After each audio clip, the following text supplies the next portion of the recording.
On a ces jolies fermes dans le bâtiment qu'on aimerait conserver. Toutes celles qui sont là, dans ce sens-là, on ne pourra pas les garder puisqu'on va isoler sous rampant et du coup elles seront cachées par l'isolant. Par contre, les grandes fermes qu'on a ici, on aimerait bien les conserver. On aimerait bien les conserver couleur bois, idéalement, parce que le blanc là est pas très saillant et correspond pas forcément à la gamme chromatique qu'on aimerait faire. Donc on a sorti les grands moyens à faire un premier test avec cette machine qui est une sorte de décapeuse de l'enfer sur laquelle on vient mettre un rouleau de décapant. Et donc on va essayer avec ce rouleau-là qui est en métal et on va essayer de le passer sur les poutres déjà dans un premier temps pour décaper au maximum, quitte après à repasser avec un papier à poncer plus standard pour pouvoir récupérer un bois en bon état. Et PA a une petite bombe magique contre l'humidité. Donc c'est un premier traitement. Tu devrais mettre un masque quand même, PA, hein, pour mettre ça. Toujours mettre un masque. Mais du coup, c'est un premier traitement qu'on va faire rapidement déjà, parce qu'on a la bombe et puis que ça prend pas longtemps. C'est expérimental. C'est expérimental, comme dit PA. Pour essayer de régler ce problème-là qu'on a d'humidité sur ce pan de mur-là. Allez, on s'y met.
Les deux poutres du bas sont faites.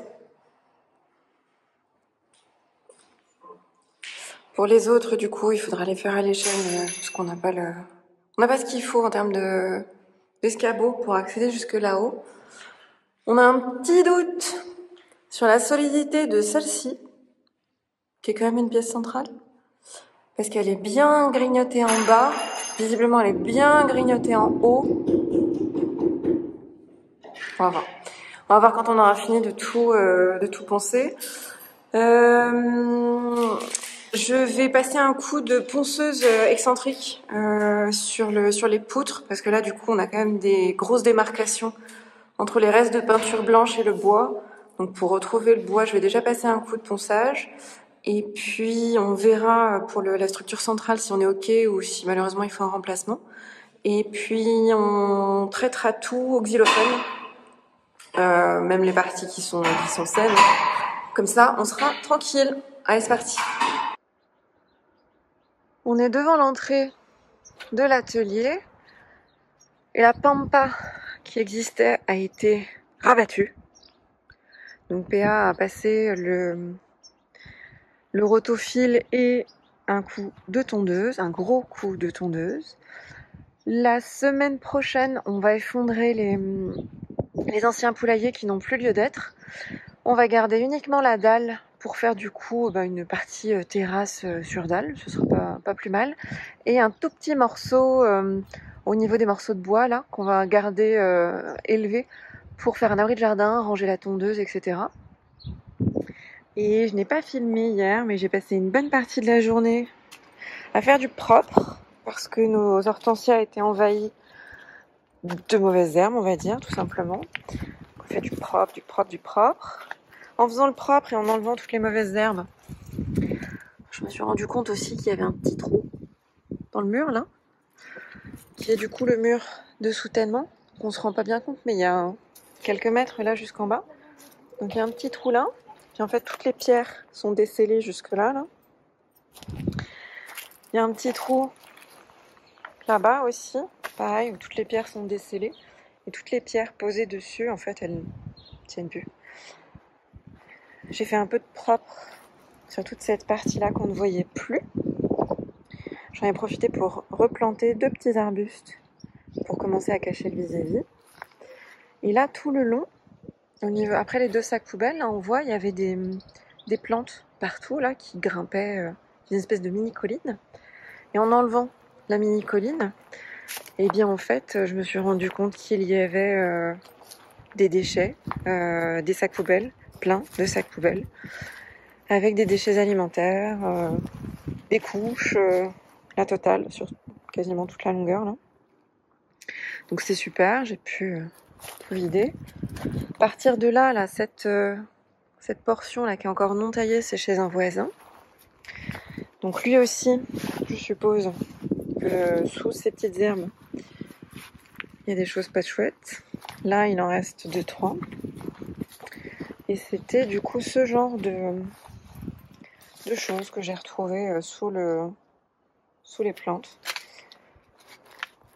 Et visiblement, après avoir discuté avec par mégarde un peu, avoir discuté avec une des voisines, en fait là, derrière ce mur-là, il y a un immeuble qui a donc un accès à ce petit bout de jardin là, par la porte qui est là.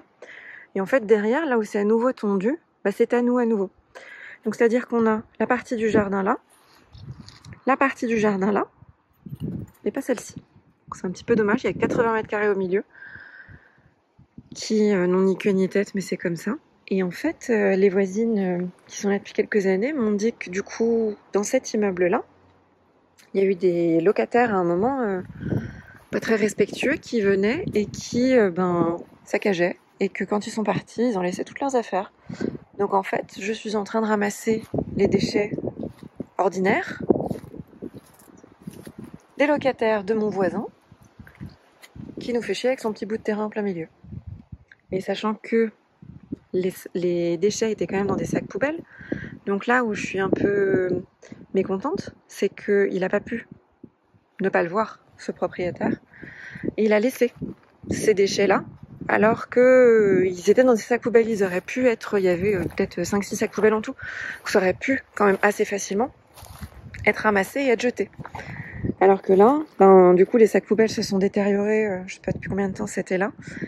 Et donc il y a plein de petites pellicules de plastique absolument partout dans les sols. Tous les plastiques s'étaient détériorés, les sacs avaient été éventrés par des chats, des choses comme ça. Donc c'était un temps fou à ramasser. Et en plus du coup, il savait très bien que c'était même pas sur son terrain que ça avait été jeté. Bref. Donc on a les poulaillers là qu'on va pouvoir enlever. La toiture bien sûr en amiante. Donc ça va faire partie des missions aussi très prochainement de virer l'amiante.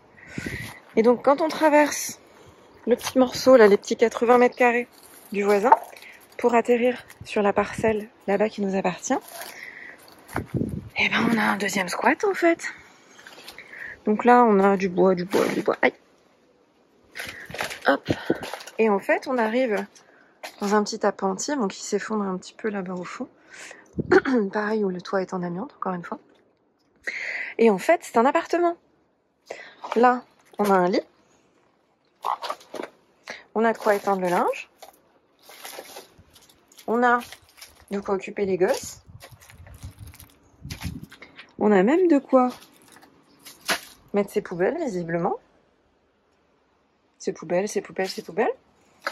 Là-bas, on a une jolie petite gazinière. Paf! On est arrivé dans la cuisine. Elle est jolie en plus avec sa petite barre là. Je sais même pas comment ils ont fait pour faire venir l'énergie jusqu'ici. Et puis là, on a l'eau courante avec une cuve. Puis au milieu, on a le rangement, un petit peu les déchets, un petit peu tout quoi. Donc c'est une des nouvelles trouvailles, pas les meilleures, parce que finalement le jardin a été squatté. Donc on a déjà enlevé 2-3 gros trucs qui traînaient. On a fait un trajet déchetterie, mais il reste encore un petit peu de travail de ce côté-là. Et en fait, un peu naïvement, on ne l'avait pas vu quand on avait fait les visites, parce que du coup l'herbe était complètement très très haute, donc c'était inaccessible. Là c'était complètement bouché. Et si on fait le tour de la petite parcelle de notre voisin,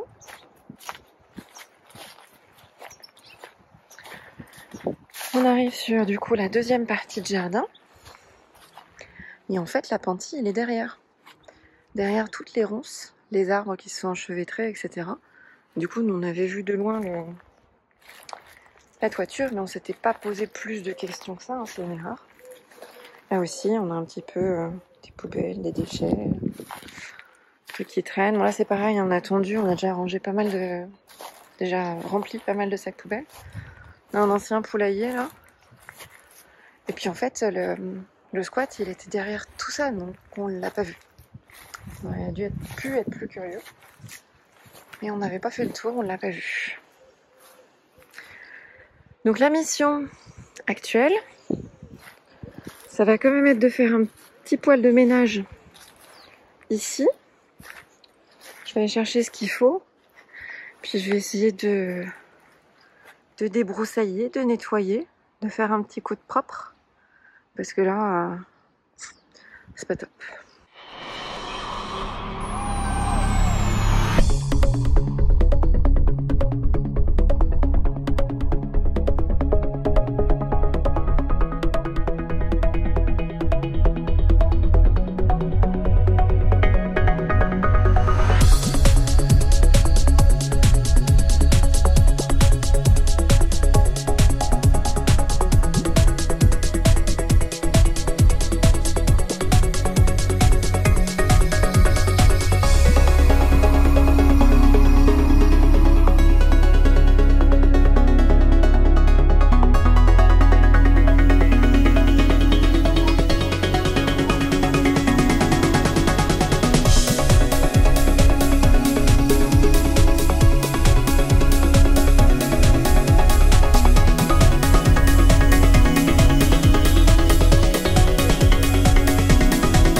On attaque le rangement, le tri du grenier.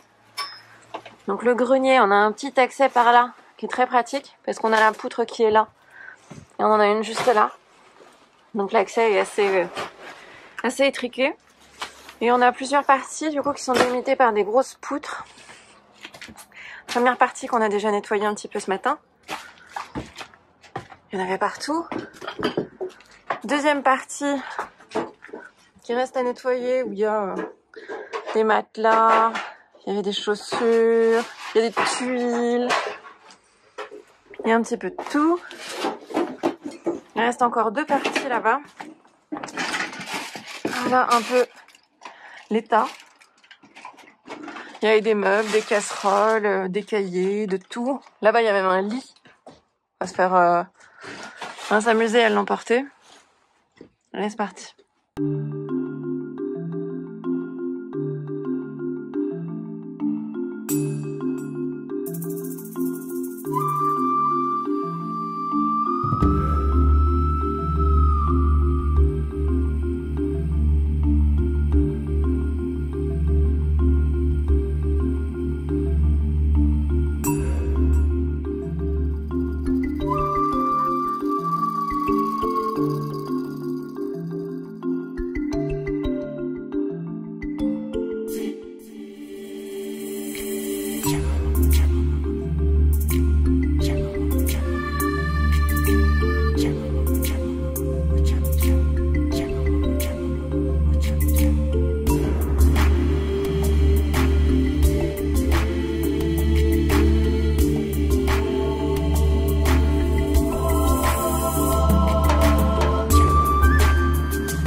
on a terminé le tri des greniers. Je vous remontre l'accès qui est quand même bien pourrave. Parce que là, du coup, à 30 cm du sol, j'ai ma première poutre. Et là, rapidement, j'ai ma deuxième. Donc c'est-à-dire que je peux me faire mal 2 fois. Mais bon, quand j'ai enfin réussi à monter là-haut, hop,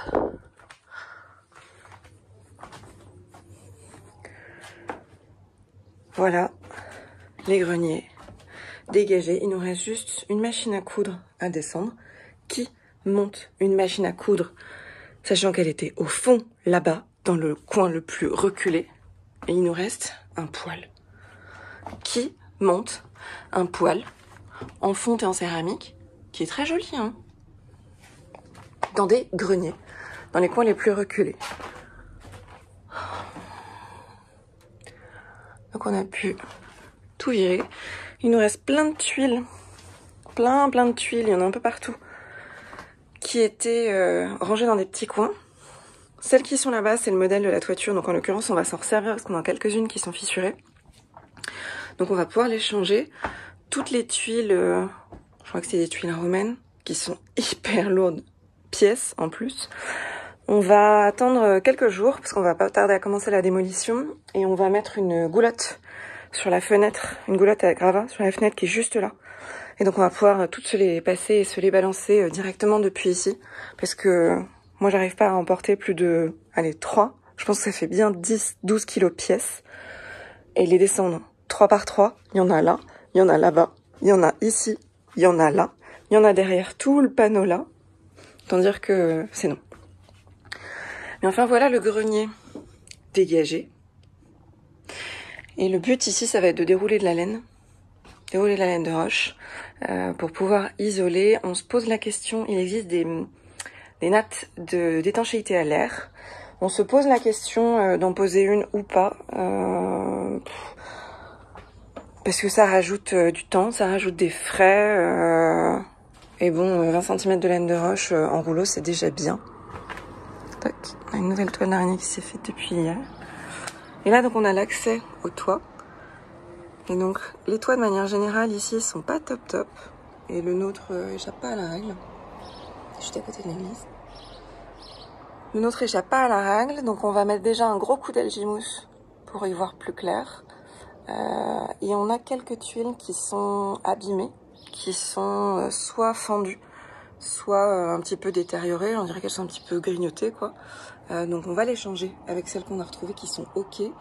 Et puis on va surtout faire un gros tour, ce qu'on pouvait pas faire avant parce que c'était trop encombré, avec de la lumière sur toute la partie intérieure pour voir si oui ou non il y a eu de l'humidité. Il y a eu une grosse pluie hier soir en plus. D'ailleurs ça se voit parce qu'on avait laissé le Velux ouvert et bah, il n'y a plus.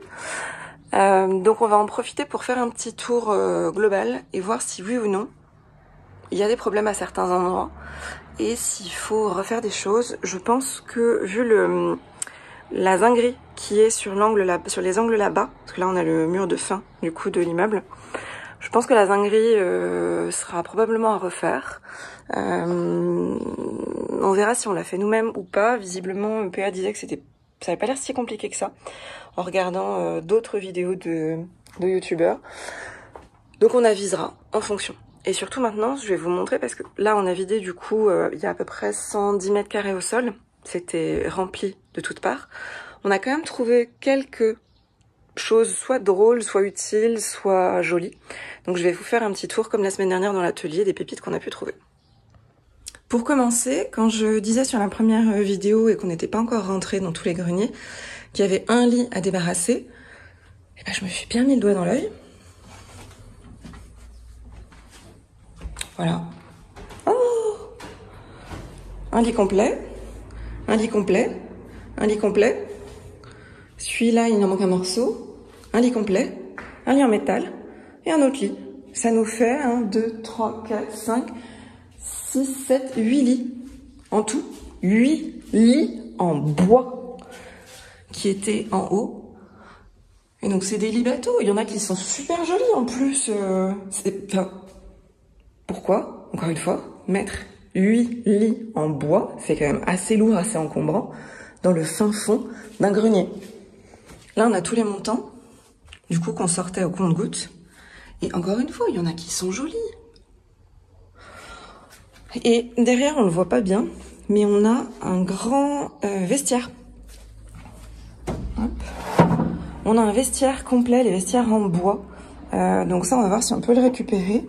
Parce qu'il est plutôt joli. Et puis c'est des jolies pièces. C'est pas des pièces qu'on croise tous les matins. Des grands vestiaires en bois, comme ça. Donc ça, on essaiera soit de le remettre dans un appartement, soit de le mettre dans l'entrée de l'immeuble. Hein. Ça, c'est la première partie des choses encombrantes. Et on avait des portes. Une porte, 2 portes, 3 portes, 4 portes. Qui fout des portes dans le fin fond d'un grenier? Et donc, on a tout jeté par là, directement dans la cour. Donc là-bas, on a 1 ou 2 caisses qu'on va peut-être garder. Et sinon, franchement, il n'y avait pas grand-chose d'intéressant. Il y avait surtout quelques papiers que je vais vous montrer qui sont assez incroyables. On avait ce genre de choses. Donc là, j'ai pas fait le compte parce qu'il y a déjà 2 étages. Il y a un étage là, un étage en dessous, plus ceux qui sont par-dessus. Et voilà ce que c'est une fois nettoyé. Voilà. Savon dorade. Il doit y avoir... parce que c'est des 600 grammes pièces, il doit y avoir peut-être... Une trentaine, une cinquantaine. Ouais, 15-18 kilos de savon. Neufs. Ils sont tous neufs. Savon de Marseille, ils sont juste sales, parce que tout était sale dans le grenier et qu'ils ont vécu la poussière des quelques dernières dizaines d'années, on ne sait pas exactement. Mais c'est du savon, ça périme pas, donc c'est toujours utilisable. Savon de Marseille. À peu près 18 kilos de savon de Marseille. Dans les choses qu'on a retrouvées, il y avait des magazines. Magazine, celui-ci du coup de 77, donc ça périme à garder. On avait pas mal de magazines pour les enfants aussi, pareil, des vieux magazines. Il y avait une petite boîte à argenterie, qui est plutôt en bon état, qui est plutôt jolie, qu'on va pouvoir garder.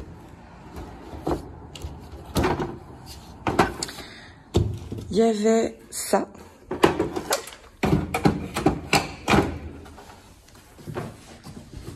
C'est dans l'autre sens, mais c'est pas grave. Un mini flipper, tout petit. Donc bon là il est en 2 morceaux, s'il était en haut, il y avait peut-être une raison, mais comme on a trouvé plein de trucs en haut qui n'avaient pas de lieu d'être, peut-être qu'il fonctionne, on va voir, on va essayer. Dans le doute, on va essayer. Sur les dernières choses qu'on a récupérées, on avait ce joli cadre doré, un poil cassé en bas, mais comme tous les cadres dorés. On avait... Hop là. Une valise. Alors elle est neuve, hein. Celle-ci elle était emballée. Il y avait un nom de livraison dessus. Elle est neuve. De je ne sais pas trop quand, mais elle est neuve. Elle a un joli vert. On a soit pour la garder en déco, soit pour la revendre. On avait ce dessus de buffet d'armoire qui est très joli aussi parce qu'il a un décor naturel. Façon un peu avec des courbes comme ça fait un peu Gaudi, un peu école de Nancy. Donc ça c'est pareil, on essaiera de le garder. On a la grosse malle en bois qui est dessous, qui pareil en très bon état et plutôt jolie. On verra peut-être pour en faire une table basse éventuellement, lui mettant des petits pieds en essayant de la surélever un poil. Et on avait quelques magazines, quelques cartes, quelques infos. On est dans le thème, tout ce qu'il faut pour les JO. Tous les magazines des JO de 72. Le télé 7 jours de la même année. Magazine de football. Miroir de là. Je connais pas. 73. Et un Paris Match. De 72, 73 aussi. Ça c'est pareil, ça garde, c'est rigolo. On a un vieux journal L'Écho. Pareil, de 72, de 67 même, pardon. Celui-là est de 67. C'est pareil, il est en pas trop mauvais état, on va essayer de le garder. Et on a tous les documents de la famille depuis longtemps. C'est-à-dire que là, on a la carte comme quoi il faisait partie de la Confédération des meubles, de l'artisan des meubles, de 1941. Et après, on a des choses pour les enfants aussi. Fantôme, les Martine, Waki, Dactari, je sais pas qui c'est, un Rintintin et Rusty, un Buckton, un Pif Gadget et un Tintin. Et tout ça, j'ai plus les dates exactes, c'est pareil, c'est les années 60-70. Et on a des choses aussi de vie courante. Des conseils utiles aux jeunes mères pour les soins à donner aux bébés. Les revendications des bébés.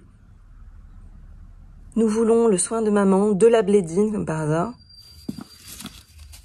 Et donc on a les différentes informations d'époque. Et ça, est-ce qu'on a une date dessus? Non, on n'a pas de date. À la rigueur, peu importe.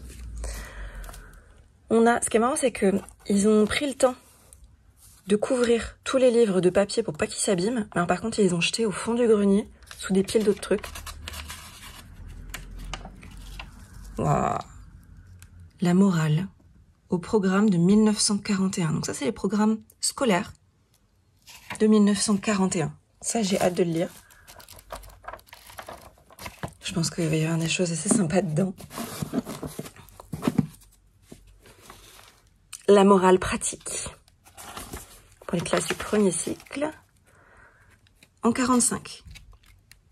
Qu'est-ce qu'on disait aux enfants sur la morale en 1945? Là, j'ai de l'histoire nat. Pareil, ça du coup, c'est les cours de 1930. Cours d'histoire naturelle. Donc c'était les manuels en fait, finalement. J'ai le manuel des carrières de l'école au foyer également. Préparation à toute situation, à tout commerce, à tout examen. Et en fait, ça explique comment quel est le métier d'un contremaître de scierie, comment il faut travailler, quelle qualité, quel est le métier d'un directeur d'exploitation forestière, quel est le métier d'un commis d'exploitation forestière, et ainsi de suite. C'est un grand magazine des métiers de l'époque, de ce qu'il faut faire, à quoi ça correspond, et quelle qualité il faut avoir pour les faire. J'ai ce magazine-là, Formulaire Astier 1925, Vadémécum de médecine pratique, thérapeutique et générale, 1925. Et donc là, c'est pareil. Toutes les maladies, ce qu'il faut faire, comment en guérir, ce qu'il faut prescrire. Et sur la médecine de 1925. Donc c'est pareil, on fera un petit tour, à mon avis. Il va y avoir des pépites là-dedans. Là, on a La France et ses colonies, en toute décontraction. Donc ça, c'est pareil, c'est un livre de classe. J'ai pas d'année dessus. J'ai pas d'année sur celui-là. J'ai des cours de chimie pour le brevet élémentaire, programme de 1920. Et là, j'ai une petite pépite aussi.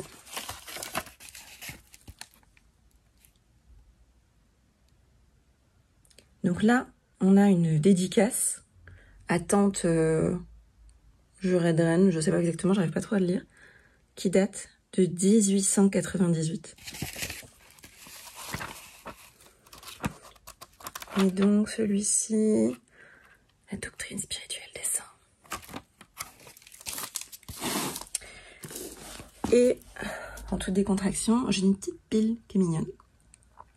Et j'ai un menu d'un restaurant en 1950. Donc en 1950, c'était saucisson en croûte, langouste mayonnaise, fond d'artichaut, volaille à la crème, asperges, fromage à la crème, glace et dessert. Et pareil, j'ai un autre menu. Cervelas, brochette mayonnaise, poularde de Bresse, cognac, quenelle, filet aux champignons, pintade, mimosa, fromage, savarin, corbeille de fruits, friandises, café marc. Ça fait beaucoup, hein. Et les vins, ils étaient plutôt sympas aussi, hein. Du mouette, du pommard, du pouilly. Ça devait être un bon banquet. Voilà les petites choses qu'on a pu sauver des greniers. Sinon, il y avait énormément de factures, de comptabilité de l'ancienne, du coup, société de meubles. Énormément. Il y avait tous les cours depuis la plus tendre enfance des enfants, absolument tous. Donc on a gardé ceux qui étaient intéressants, qui étaient soit originaux, soit drôles, mais tous les cahiers pour apprendre à écrire, à faire des lettres, etc. On a tout jeté, enfin, rien gardé. Il y avait des lits, du coup, énormément de lits qu'on a pu sortir. On va voir s'ils sont complets avec les montants. S'ils le sont, eh ben on essaiera de les revaloriser, parce qu'on va rien faire de 8 lits bateaux là tout de suite. Et s'ils le sont pas, ben on va réfléchir à comment les réutiliser justement, parce que pour le coup, ça reste du super bois, du massif. C'est des belles pièces. On va voir comment le gérer. Et on avait beaucoup de laine. Comme ils ont fait des matelas fut un temps visiblement, on avait beaucoup de laine, beaucoup de matière à matelas en fait, hein, du tissu, de la corde. Donc tout ça on a viré. Et on avait beaucoup de bouts de papier peint, des morceaux de lino, des vieilles casseroles, enfin tous les trucs dont ils n'ont pas voulu à mon avis fut un temps et qu'ils ont mis au grenier. Cette vidéo s'achève, tout comme cette semaine. Merci de nous avoir suivis. Le chantier avance bien. On a encore beaucoup de choses à faire. Vous le verrez la semaine prochaine. Dans l'ordre des choses, on va avoir du désamiantage cet après-midi. Au niveau du jardin, beaucoup de choses encore à faire sur le jardin. Des broussaillers, ronces, arbres, élagués, etc. On va se faire aider pour le coup. Parce que ça demande quand même beaucoup d'organisation et puis la partie extérieure c'est toujours ultra physique, donc c'est bien d'être aidé à ce niveau là et de passer à 3 personnes au lieu de 2 et d'avoir des bras supplémentaires, c'est quand même utile, surtout sur des personnes qui ont l'habitude de faire ça. Donc je le disais, désamiantage et par la suite il y aura certainement de la démolition la semaine prochaine, vous verrez tout ça, mais l'objectif c'est vraiment de rendre le jardin propre et surtout dans un bon état pour la suite. Les greniers sont en cours de finition, il nous reste une machine à coudre qui doit faire au moins 30 kg et un poêle à bois qui doit en faire pas loin de 50 à déménager. Ça va partir bien évidemment chez le récupérateur, comme ça c'est pas perdu et c'est utile et nous ça nous fait un petit pécule pour la suite, donc ça c'est intéressant. Donc voilà pour la semaine prochaine, ce qui va se passer tranquillement au niveau de la démolition, etc. On vous tient au courant très rapidement. Merci d'être aussi nombreux et de plus en plus nombreux à nous suivre, à nous mettre des commentaires, et ça c'est intéressant, on les lit à chaque fois, sachez-le. On continuera d'y répondre bien évidemment, et si vous en parlez autour de vous, si vous avez des amis, de la famille qui seraient intéressés pour voir nos vidéos, n'hésitez pas, ça pourra donner des idées pour la suite. Quant à moi, je me joins à Margot pour vous dire à la semaine prochaine pour la nouvelle vidéo.